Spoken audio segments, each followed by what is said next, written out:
Pemerintah memutuskan terus memperpanjang PPKM di Jawa, Bali hingga 1 November 2021 mendatang, di mana ada 54 kabupaten kota masuk level 2 dan 9 kabupaten kota berhasil turun ke level 1.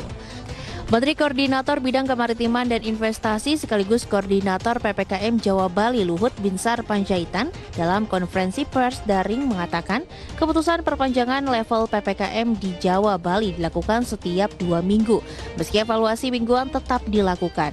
Di sisi lain, kasus konfirmasi harian nasional yang kian rendah menyebabkan kasus aktif nasional dan Jawa Bali terus menurun.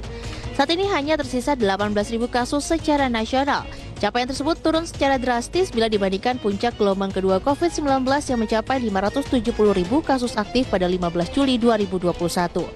Selain itu, situasi yang terus membaik juga tercermin dari kasus kematian akibat COVID-19 di beberapa provinsi yang ditekan hingga 0 kasus.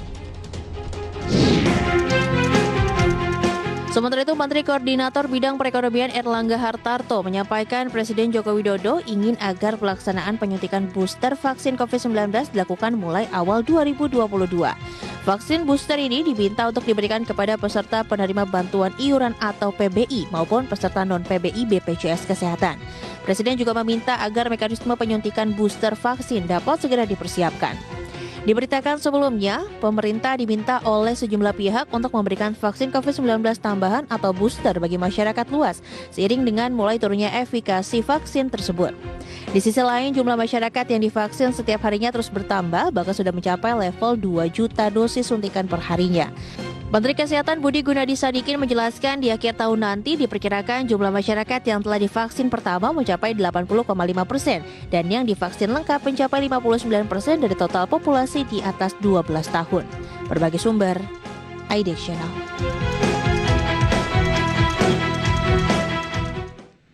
Baik, pemirsa, berikutnya kami update dari pergerakan indeks harga saham gabungan pada hari ini.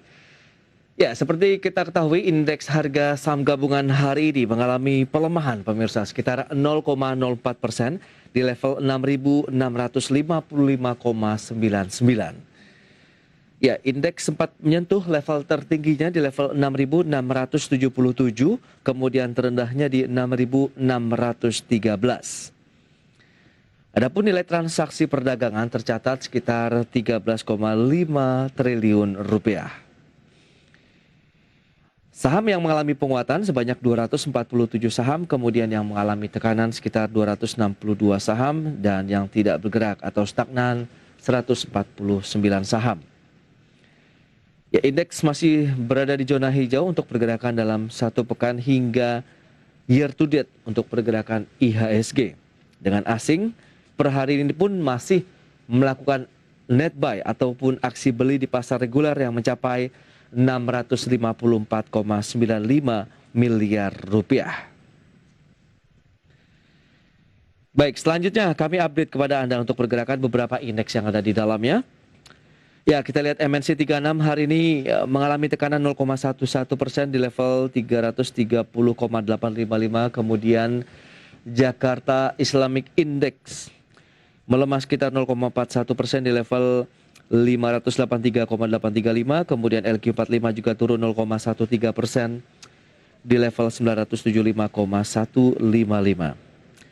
Dan berikutnya pergerakan sektoral. Ini adalah sektor-sektor yang mencoba menahan kejatuhan indeks. Ada konsumsi non-primer masih menguat 0,9%, disusul transportasi dan logistik 0,79%.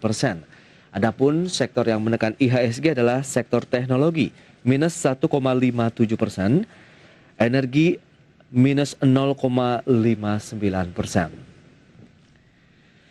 Lantas bagaimana dengan pergerakan saham-saham yang masih diburu? Apa saja?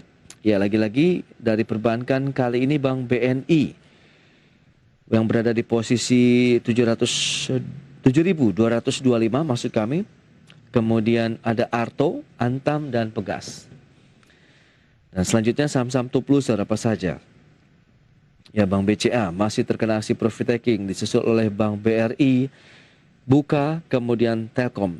Itu dia saham-saham yang menekan indeks harga saham gabungan. Ya, selanjutnya pemirsa kita update dari pergerakan bursa Asia ya. Seperti yang kita ketahui bersama, Posisi di bursa Asia, indeks Nikkei di Jepang mengalami penguatan pemirsa.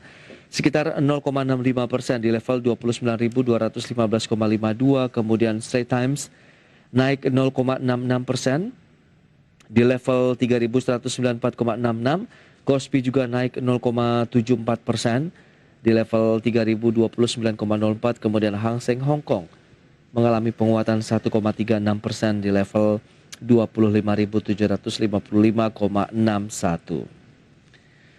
Ya, beralih ke pergerakan falas seperti yang bisa Anda saksikan, nilai tukar rupiah terhadap dolar Amerika di posisi 14.093 rupiah, euro 16.425 rupiah, kemudian pound sterling di posisi 19.412 rupiah dan yen Jepang 123,59 rupiah.